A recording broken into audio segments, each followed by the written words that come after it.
The question about the fate of the soul after death has always accompanied humanity, but modern physics has opened a new window to explore it. By observing the universe not only as matter, but as a field of vibrational information, we discover that consciousness is not limited to the brain. Death, from this perspective, is not merely the end of biological processes, but a change of state, like water that evaporates and continues to exist in another form. Quantum consciousness suggests that what we call the self may be more than just a collection of memories. It is an information pattern linked to the fabric of the cosmos. If energy is never lost, what happens to the spark that animates the body when the heart falls silent? This is the key that opens the doors to a journey of profound investigation. Consciousness, when investigated honestly, reveals itself to be greater than the physical space of the brain.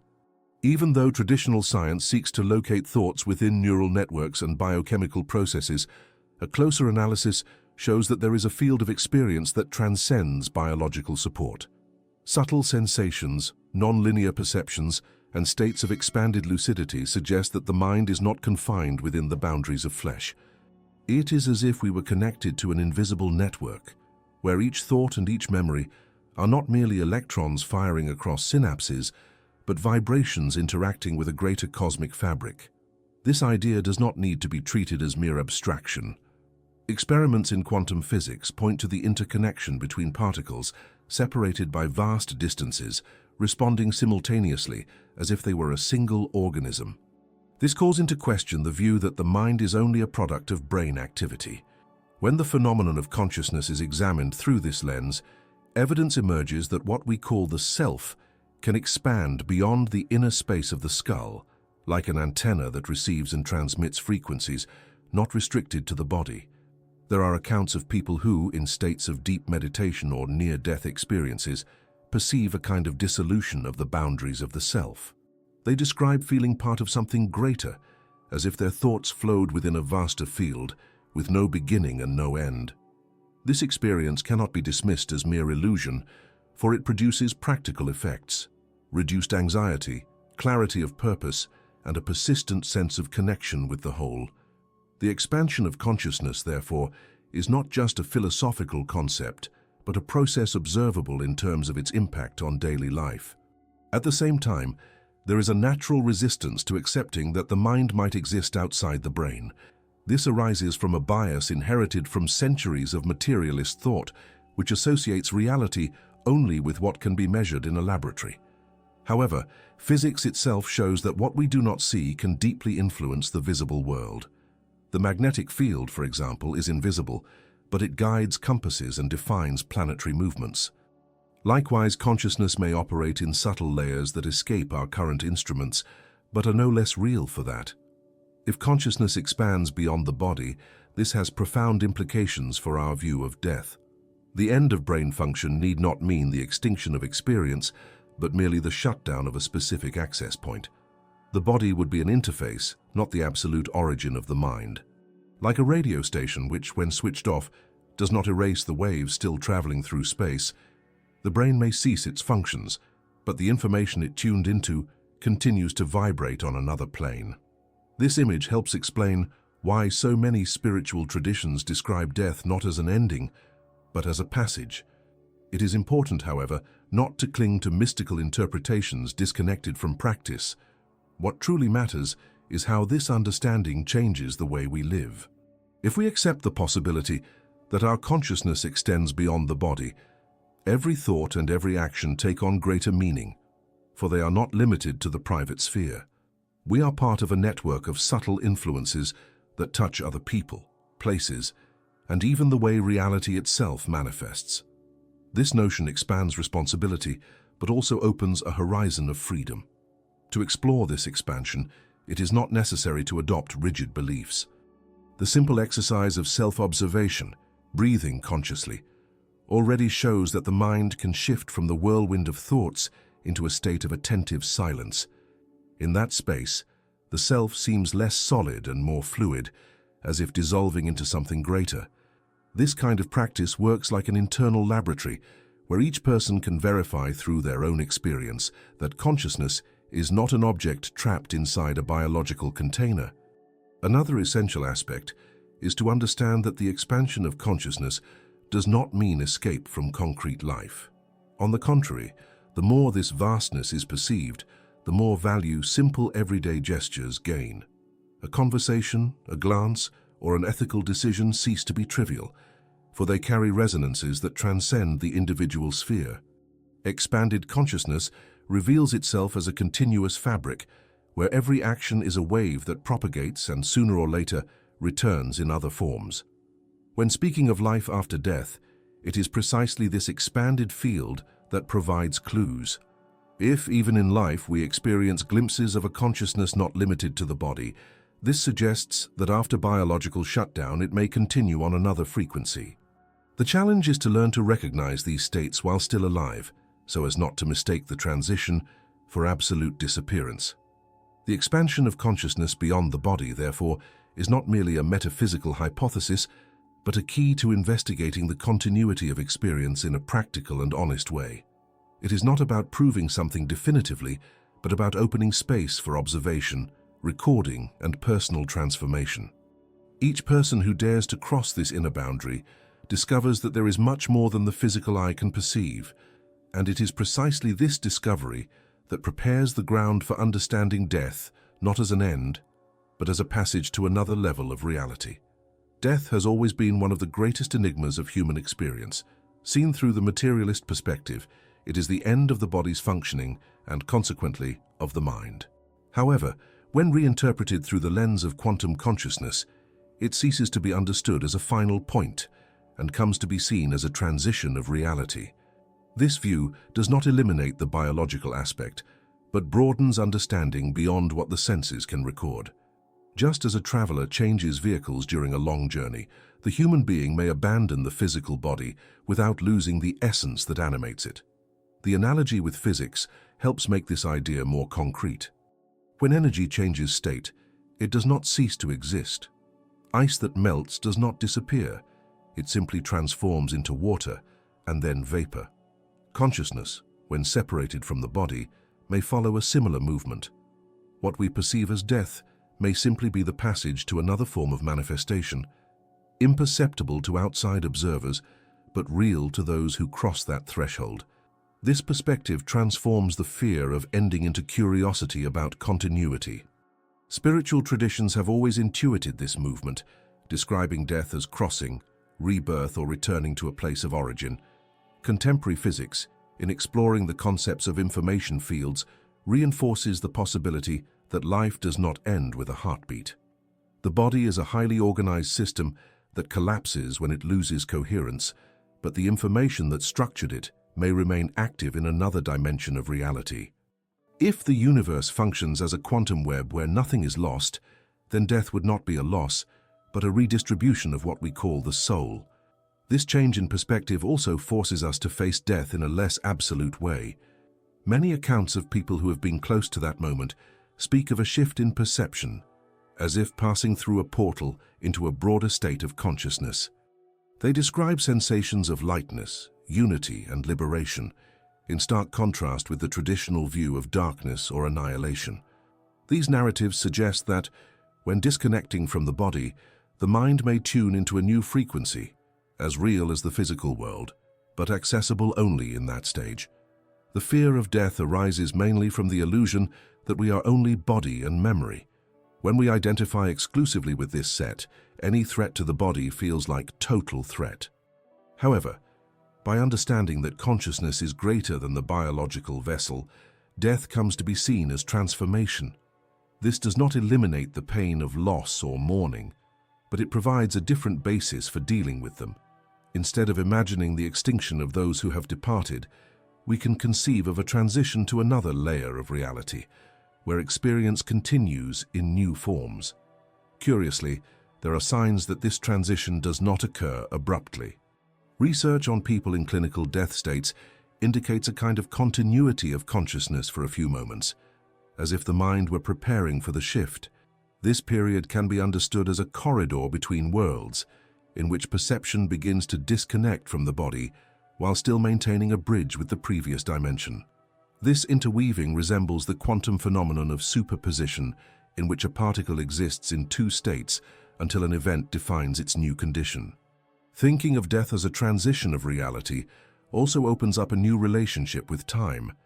On the physical plane, death marks a chronological end, but in the expanded plane of consciousness, time may not exist in the same way. This explains why so many experiences report the sensation of eternity or of presence beyond the counting of seconds and minutes. Consciousness, upon crossing into another state, may come into contact with dimensions where time is not linear, but a simultaneous field of possibilities. This vision changes not only how we face our own finitude, but also how we live now. If death is passage and not ending, present life becomes a stage of preparation. Each choice, each act of consciousness, contributes to how this transition will unfold. It is not about punishment or reward, but about energetic coherence. Just as the seed carries within itself the pattern of the tree that will be born, our actions and thoughts shape the state in which consciousness will continue after leaving the body. To think of death as transition is not to romanticize it, but to recognize it as part of a continuous process. This invites us to face life more lucidly, without postponing consciousness to the final moment. When we realize that what we are does not end with the body, each instant gains greater depth. Time ceases to be a scarce resource that runs out with death and becomes a space of learning that prepares for continuity. This understanding does not eliminate the mystery, but transforms the way of inhabiting it. Instead of fear, reverence arises. Thus, death ceases to be an interruption of the journey and reveals itself as a passage to another landscape of reality. It is a portal that we will all cross, not as disappearance but as a transformation of the state of consciousness. And in this crossing, what remains is not the body, but the essence that vibrates beyond it, connected to the invisible fabric of the cosmos, where nothing is lost, only transformed. Among the most intriguing phenomena studied by science and reported by spirituality are near-death experiences. These accounts, coming from people who were clinically dead for a few moments or in critical condition, provide a unique testimony about what happens when consciousness separates from the physical body. Contrary to the materialist view, which considers death an immediate erasure, these experiences suggest that there is a field of perception that remains active even when the brain ceases its normal functions. The most fascinating point is the consistency of the accounts, even among people of different cultures, ages, and beliefs. Many describe moving away from the body, as if observing it from outside. Others speak of passing through tunnels of light, feeling an indescribable peace, or encountering beings that convey a sense of welcome. There are also narratives of a review of one's own life, in which each moment lived appears in detail, accompanied by a deep understanding of the impact of one's actions. These repeated elements cannot be reduced to mere isolated hallucinations, for they follow clear patterns that point to a structured experience. Traditional science tries to explain these perceptions as chemical discharges in the brain under stress or lack of oxygen. However, there are documented cases in which brain activity had already completely ceased, and yet the person reports precise perceptions of the environment, such as medical dialogues, sounds of equipment, or details of the operating room. This paradox challenges the idea that consciousness is merely a byproduct of the brain. On the contrary, it suggests that the mind can exist independently and merely uses the body as an interface during biological life. The tunnel of light, for example, is one of the most recurring symbols. From a physical point of view, it could be described as an alteration in visual perception, but when investigated in depth, it reveals itself as a symbolic passage, a corridor between dimensions. The light is not just brightness, but a presence that conveys intelligence, as if it were the essence of the universe itself welcoming the traveler. This description, repeated across different cultures, points to the existence of a common field of consciousness, accessible when the body ceases to limit perception. Another striking aspect is the life review. People report reliving their choices, not as distant observers, but feeling intensely the impact their actions had on others. This experience does not resemble an external judgment, but a process of expanded understanding, as if consciousness had access to the web of invisible connections that unites every being. This point is fundamental to understanding that life is not limited to the individual sphere. Each gesture reverberates in the collective field and returns as learning. These accounts also point to the presence of beings or guides, described as deceased relatives, spiritual teachers, or luminous presences. The interpretation varies according to the person's cultural repertoire, but the core of the experience is one of welcome and belonging. Instead of loneliness or annihilation, what appears is the sensation of integration into something greater. This contrasts sharply with the fear of death cultivated in the social imagination, revealing that the transition can be experienced as a return rather than a loss. From a quantum perspective, these experiences can be understood as temporary access to another frequency of reality. If consciousness is a non-local field, it does not need the body to exist. Near death would be the moment when this consciousness begins to shift, but returns before completing the crossing. It is as if the person had the opportunity to glimpse a broader reality, but was called back to complete something unfinished in physical life. These experiences have lasting effects. Many who have gone through them report profound transformations in how they live. They lose the fear of death, gain greater compassion and a sense of purpose, and come to value human bonds and everyday experience more. This indicates that these are not fleeting illusions, but experiences with real power to reorganize life. Consciousness, upon expanding beyond the limits of the body, returns transformed, bringing with it a glimpse of what may lie beyond. It is important to note that these experiences are not homogeneous. Some people report sensations of emptiness, darkness, or confusion, which shows that the transition is not the same for everyone. This may reflect the internal state of consciousness at the moment of near-death, as if each person accessed different layers of the larger field, according to their own frequency. This diversity reinforces the idea that consciousness shapes the reality it experiences, even in borderline states. The question that arises, then, is whether these experiences are only exceptions or whether they reveal something fundamental about the nature of death. If so many accounts converge on common symbols and lasting transformations, it is plausible to consider that we are facing an authentic window for understanding the continuity of consciousness. More than that, these experiences invite a reassessment of how we understand life. After all, if death is merely a change of state, living with consciousness means preparing not for the end, but for the crossing. Near-death experiences do not offer definitive answers, but they present a field of indications that cannot be ignored. They reveal that consciousness is greater than we imagine, and that death, far from being an erasure, may be an opening to vaster dimensions of existence. In this sense, each account is a fragment of the cartography of a still unknown territory, but one that seems to await us all when the time comes to cross the threshold. The notion that the soul possesses memory is not restricted only to religious traditions or mystical reports. When we bring this concept closer to quantum physics, we find a fertile horizon of possibilities that points to the existence of a universal field of information. Consciousness, in this context, would not be an isolated creation of the brain, but an expression of energetic patterns stored in an invisible fabric that envelops the cosmos. This field functions as a reservoir of experiences, capable of recording not only physical events, but also emotional states and subtle choices that shape each being's destiny. Physics already shows us that particles that appear separate can remain entangled, sharing information instantly, even over great distances. This phenomenon, known as quantum entanglement, suggests that reality is not made of independent fragments, but of a unified network in which everything is interconnected. When transposed to the field of consciousness, it offers a powerful metaphor. The soul would not be an isolated entity, but a node in an infinite mesh of relationships. What we think, feel, and live does not disappear. It is recorded in the very fabric of the universe, as if each existence were a wave that leaves marks in the collective ocean. This view helps explain why many traditions speak of the soul as bearing a memory that goes beyond a single life. If information is not lost but transformed, the essence of each being carries traces of previous experiences, just as a magnetic field can be altered by past interactions and retain that invisible record. This does not mean that every detail of the past is always accessible to the conscious mind, but that the deep structure of the soul keeps these marks as imprints that shape tendencies, talents, and challenges.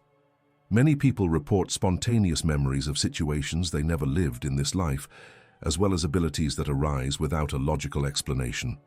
There are also documented cases of children who accurately describe facts from times prior to their birth. Although part of these accounts can be interpreted as constructions of the imagination, the regularity and emotional force of these experiences suggest that there is something more. The quantum field, as a universal record, can offer the key. In it, each individual experience becomes part of a collective archive, accessible under specific conditions of consciousness. The idea of a memory of the soul should not be confused with fixed storage, like a hard drive.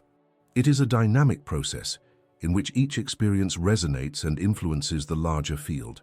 This dynamic resembles a symphony in which each instrument adds a unique note, yet integrated with the whole. Thus, the memory of the soul is not only personal, but also collective.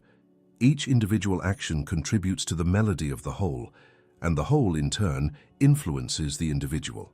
When we observe this process, we realize that our choices have a much greater reach than we imagine. An act of compassion does not vanish the moment it is practiced. It reverberates in the field, leaving a mark that can be accessed by others at different times. Likewise, choices guided by selfishness or indifference are also recorded, shaping patterns that are reflected in the collective experience. This understanding brings a new dimension of responsibility, for it shows that each act contributes to the universal fabric. The soul's memory can also explain certain states of deep intuition. Often, we feel a sudden certainty or an immediate understanding that does not arise from rational logic. This may be the result of momentary access to records of the quantum field, where accumulated information is available on subtle levels. Intuition, then, would be a form of quick reading of this invisible archive, allowing individual consciousness to orient itself based on data that are not on the surface of the mind. This concept does not eliminate the importance of the brain as a mediator of experience. The body functions as a filter that translates and organizes information, but it is not their ultimate origin. Upon death, the filter dissolves, but the record remains in the field. The soul, freed from the body, can then access its own memory in depth, revisiting experiences and understanding patterns with unprecedented clarity. This process resembles reorganizing a library. During life, we read only a few pages. After death, we have access to the entire collection. There is a particular beauty in this view, because it turns life into a journey of cumulative learning. Nothing is lost. No gesture is in vain. No suffering is entirely useless. Everything is inscribed in the quantum field of the soul, contributing to its expansion and to the enrichment of the collective. This perspective also eases the weight of mortality, showing that the essence of each being does not dissolve, but integrates into a larger flow of memory and consciousness. The understanding of the soul's memory, therefore, invites us to live with greater presence and intention. Knowing that each act leaves marks in the universal field leads us to choose more consciously, valuing each moment as part of a record that transcends time. This perception need not be seen as an abstract belief, but as a possibility observable in everyday signs. Intuition, meaningful encounters, the feeling of déjà vu, the subtle changes that follow deep decisions. All of this can be understood as indications that the memory of the soul is at work, connecting the present to an invisible network that preserves the past and opens doors to the future. Thus, the quantum field is not merely a distant scientific concept, but a living metaphor for the soul's continuity. It reminds us that consciousness is not a passing accident, but part of a larger movement in constant recording and transformation. Death in this context is not erasure, but merely the release of full access to this invisible library, where each written page becomes part of the infinite history of being. If there is one characteristic that defines quantum consciousness, it is the perception of interconnection. Modern physics has already shown that particles separated by immense distances can remain entangled, responding to each other instantaneously. This discovery is not just a theoretical curiosity, but an indication that reality functions as an indivisible network, where each part is in constant dialogue with the whole. When we carry this idea over to human experience, we realize that the soul is not an isolated island. It is immersed in an ocean of shared energy. Throughout life, we often feel this bond intuitively. Just remember those moments when we think of someone and then receive a message or unexpectedly meet that person, or the sense of unity in collective experiences, such as listening to music in chorus or taking part in a shared silence. These moments reveal that there is something beyond the sum of individualities, an invisible field that connects consciousnesses. Science calls this non-locality. Spirituality recognizes it as the essential unity of life. This interconnection is not only poetic but practical. Our thoughts and emotions are not confined to our minds. They reverberate in the larger field. Studies have already shown that states of emotional coherence, such as compassion and gratitude, can influence not only individual health, but also the harmony of groups. This suggests that, by cultivating a more balanced inner vibration, we contribute directly to collective balance. The opposite is also true. An individual's disharmony can echo in the environment, affecting relationships and spaces. This understanding opens up a new horizon of responsibility. If we are energetically connected, each gesture matters more than we imagine. An act of kindness, even a simple one, can generate waves that reach people we will never meet. A thought of intolerance or resentment, in turn, can feed collective patterns that reinforce divisions and conflicts. Energetic interconnection invites us to rethink not only what we do, but also what we cultivate in silence within ourselves. In many spiritual traditions, this reality is described as the web of life. Each being is a thread that, when it vibrates, resonates throughout the structure. No movement goes unnoticed, and everything returns in some form. This view is reinforced by reports of near-death experiences and deep meditative states, in which people describe feeling part of a unified field, where there is no separation between I and other. This experience, although difficult to translate into words, usually transforms the way one sees life. Interconnection also sheds new light on the question of death. If the soul is immersed in this energetic field, the shutdown of the physical body does not interrupt the bond with the whole. Consciousness, by freeing itself from material limitations, can integrate even more fully into the universal network. Thus, death is not a rupture, but an expansion of connection. What seemed confined to a body and a personal identity reveals itself as part of a larger totality, where there are no rigid boundaries. This understanding, however, should not distance us from concrete life.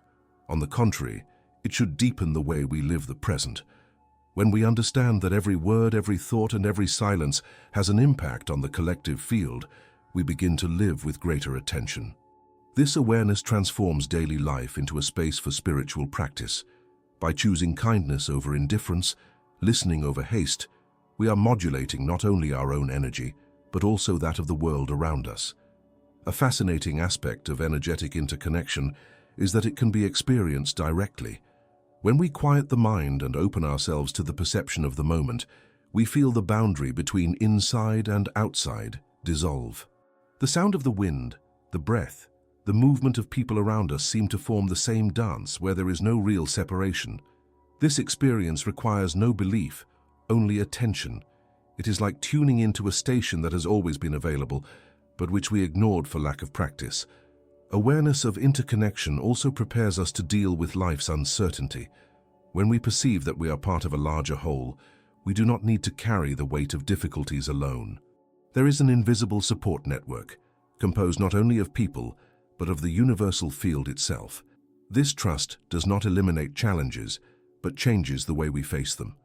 We come to see obstacles as movements within a greater dance, where each step contributes to overall harmony. Living with this perception is recognizing that we are not alone, even when the feeling of isolation seems to dominate.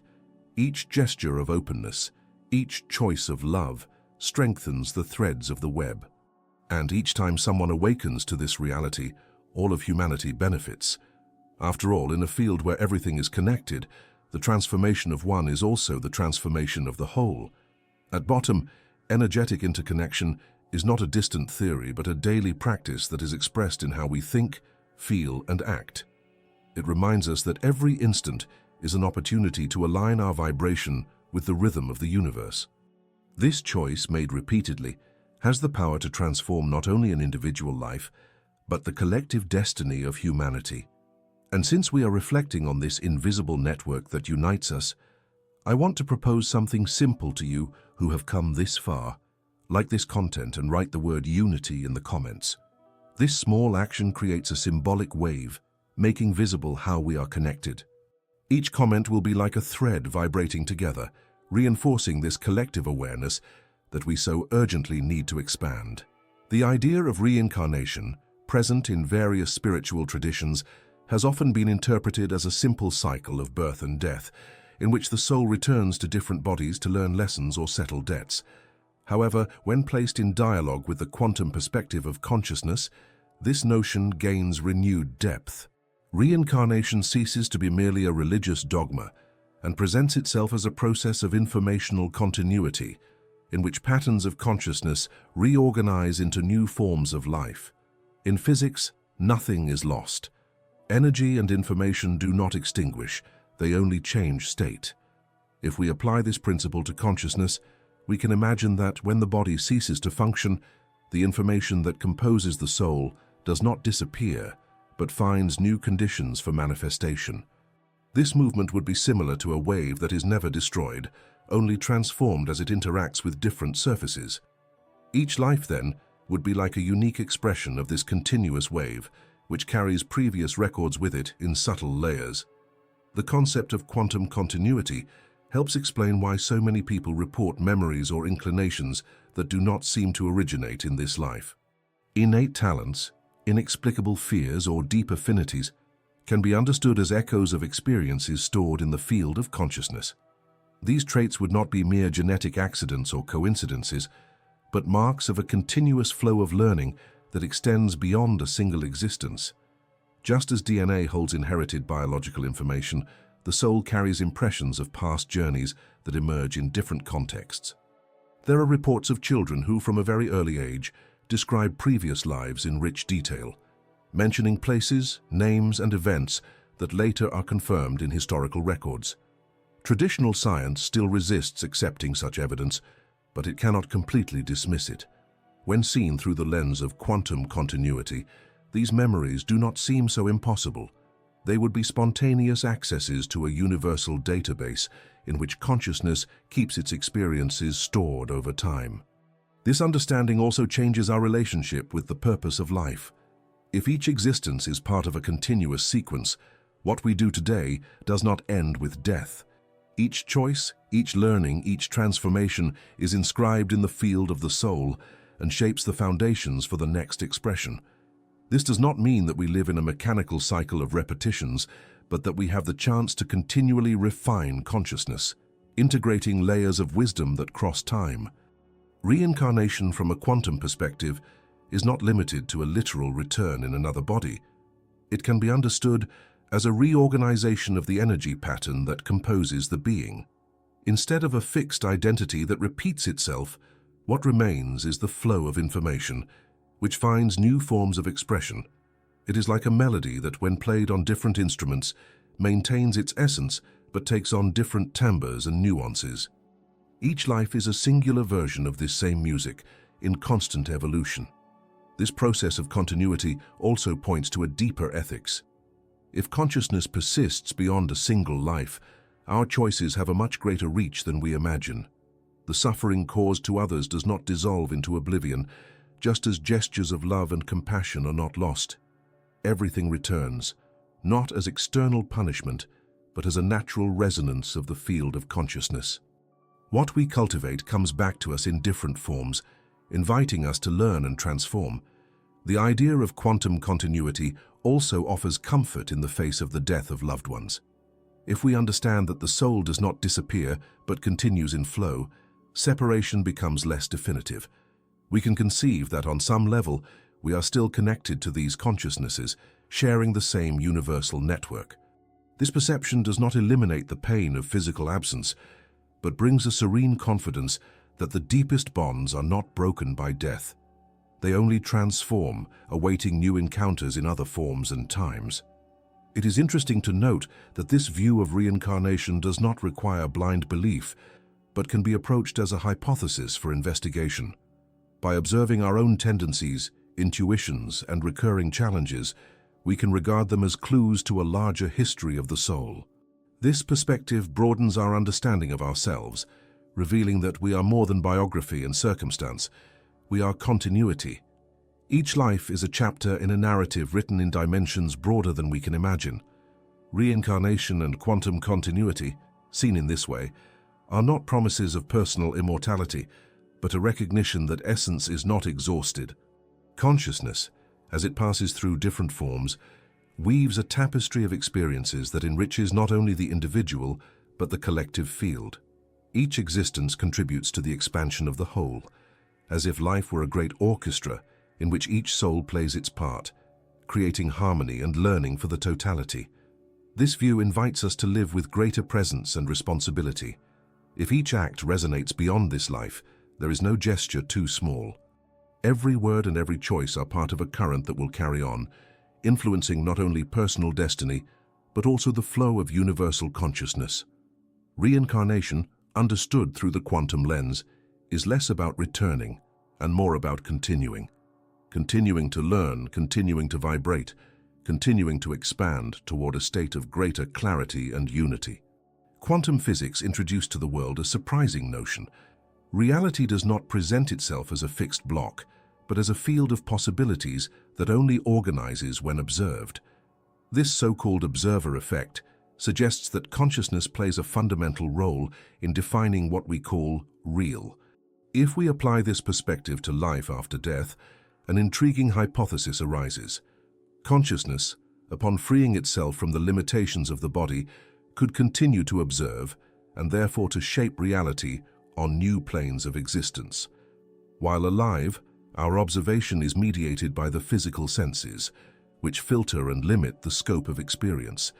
We see only a narrow spectrum of light, hear only certain frequencies, and our perception of time is linear. But when consciousness separates from the body, these filters fall away. The observer can then access broader layers of reality, where space and time do not obey the same rules we know. This openness may explain why near-death reports speak of expansive experiences, in which the person perceives themselves simultaneously in multiple places or reviewing their entire life in a single instant. In this state, the act of observing may be even more creative than during physical life. By disconnecting from the brain's constraints, consciousness would be free to interact directly with the field of quantum possibilities. This would mean that, after death, each being not only witnesses a new reality, but also actively participates in its configuration. The landscape that presents itself may be, in part, a reflection of the inclinations, emotions, and intentions cultivated during life. Many spiritual traditions describe that, after death, each person encounters scenarios that correspond to their internal state. For some, these scenarios are luminous and peaceful. For others, they may be confusing or dark. Seen through the lens of quantum observation, these descriptions take on new meaning. What the observer finds is not a fixed and universal place, but a projection of the frequencies of consciousness they carry with them. It is as if, upon crossing the threshold of death, each one entered a living mirror that amplifies what was cultivated throughout existence. This role of observation after death also helps to understand the life review reported in borderline experiences. In reviewing each gesture and each consequence, consciousness not only passively observes, but creates a field of learning. In this process, there is no external judge handing down sentences, but the soul itself now expanded, observing with total clarity what it previously perceived only partially. This deep gaze has the power to reorganize the soul's own energy, preparing it for new stages of evolution. It is possible to imagine that after death, consciousness functions like an artist before a blank canvas. What will be painted depends both on the colors already mixed in the past and on the new choices that become possible. Observation creates forms, gives direction, and establishes new starting points. This conception does not reduce the post-mortem experience to an individual fantasy, but suggests that each being actively participates in constructing their reality, interacting with a collective field of infinite possibilities. This understanding has practical implications even during life. If after death we will continue to observe and create, then the way we train our attention now becomes fundamental. Observation is not neutral, it shapes. When we cultivate a scattered mind, full of fear or resentment, we feed patterns that can accompany consciousness beyond death. On the other hand, when we learn to observe with presence, clarity, and compassion, we are tuning the instrument that will continue to operate when we leave the body.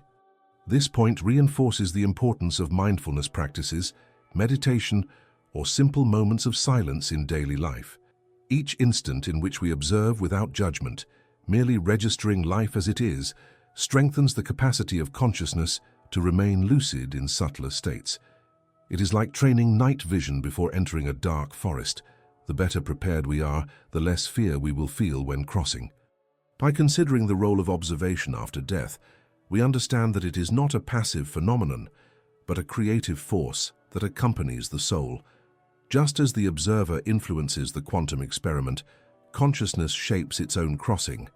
This does not negate the existence of shared dimensions, but shows that each person accesses these dimensions through the lens of their own vibration. This view invites us to adopt a more active stance toward life. Instead of waiting for ready-made answers about what happens after death, we can begin to experience now the power of observation. Each time we choose to look at reality consciously, without falling into automatisms, we are training the skill that will be essential when we cross the final threshold. At bottom, the mystery of death remains intact, but physics and spirituality offer us keys to understand it in a richer way. If after death consciousness remains as an observer, then what we will find is not a fixed destiny, but a landscape in constant creation. This landscape will be shaped by how we learn to look today, with fear or openness, with attachment or trust, with ignorance or clarity. Living, in this sense, is the rehearsal for the observation that will expand after death, and each of us, as a conscious observer, is already writing the next scene of our own reality. When reflecting on consciousness, it is common to think of it as a single layer, linked only to what we perceive in waking state. However, both spirituality and contemporary physics suggest that it can operate in multiple dimensions, tuning into different frequencies of reality. This idea, far from being an abstract metaphor, can be understood in a practical way. Just as a radio picks up different stations depending on the frequency chosen, consciousness can expand or contract according to its state, revealing distinct realities. The dimensions of consciousness do not refer to physical places separated by distance, but to vibrational states that coexist in the same space. Imagine a room where several radio signals are passing through the air at the same time. We can only hear one of them when the receiver is tuned to the correct frequency. In the same way, the human mind, by changing its internal state, can access different layers of reality that have always been present, but invisible to ordinary perception. This is one of the reasons why practices such as meditation, contemplation, or even borderline experiences reveal landscapes that seem to transcend the physical world. The idea of frequency is closely linked to the quality of experience. Dense emotions such as fear or hatred resonate at lower vibrations and tend to restrict perception, keeping consciousness trapped in a limited view of reality. States such as gratitude, compassion, and mental clarity, on the other hand, elevate frequency, opening access to subtler dimensions where the sense of unity and connection becomes evident. This is not a moral hierarchy, but a natural correspondence. Each frequency tunes into a type of reality, just as different colors emerge from variations of the same light. Accounts of near-death experiences and mystical states often describe this shift in frequency. People claim to feel transported to dimensions where time does not exist, where luminous beings communicate without words, or where love manifests as a palpable force. These reports, although varying in detail, share the idea that there are layers of reality invisible to ordinary perception, and when consciousness detaches from the physical body, these dimensions can become the new setting of experience. From a quantum point of view, this multiplicity of dimensions can be compared to the principle of superposition. A particle is not restricted to a single state, but can exist in multiple possibilities until observation defines its manifestation. Consciousness, in this sense, can be seen as the observer that chooses, consciously or unconsciously, which dimension to experience. Thus, after death, the destiny of the soul would not be a fixed and universal place, but the frequency corresponding to the inner state cultivated during life. This perspective also sheds light on traditions that speak of subtle planes, spiritual worlds, or celestial spheres. Far from being poetic metaphors, they may be descriptions of real vibrational dimensions, accessible according to the frequency level of consciousness. There is no need to imagine distant universes. These dimensions coexist here and now, invisible only because we are not tuned into them. During life, we may experience transitions between frequencies without fully realizing it. A moment of deep peace can transport us to an expanded perception, while a state of anguish can trap us in a sense of darkness and isolation. These movements show that consciousness already transitions between dimensions continuously, and death would simply be the definitive passage to one of these frequencies. What we carry within us acts as a compass that directs the crossing. It is important to note that speaking of dimensions and frequencies does not imply dividing the world into rigid categories. Reality is a continuum, a field of infinite possibilities where boundaries are fluid. This means that consciousness can learn to change frequency even after death, evolving toward broader states of clarity and integration. The experience is not static, it is constant movement, like waves propagating and transforming over time. This understanding broadens our view of present life. If even now we are tuning into frequencies with every thought and emotion, then living consciously means learning to choose which vibrations we want to nurture. Small gestures of attention and compassion can change our tuning and, with that, open access to more harmonious dimensions. It is not about escaping the physical world, but about recognizing that reality is vaster than what the senses capture. The notion of multiple dimensions of consciousness also helps us understand the diversity of human experiences. What seems impossible or illusory to some may be a real dimension accessed by others. This invites us to cultivate humility before the mystery. We do not know for certain how many frequencies exist, but we know that our perception is limited and that there is more than the visible. In the end, reflecting on dimensions and frequencies of consciousness is to recognize that life is not a linear path, but a vibrant network of possibilities. Each human being, with their way of observing, feeling, and choosing, is constantly tuning into the station where their experience unfolds. Death, in this context, does not end the process. It only shifts consciousness to the frequency corresponding to its deepest state. And perhaps the great lesson is this: to learn to live in such a way that, when crossing that threshold, we are attuned to dimensions of greater clarity, harmony, and unity. Throughout this reflection, we have seen that consciousness can go beyond the body, cross death as a transition of reality, and remain connected to a universal field where nothing is lost.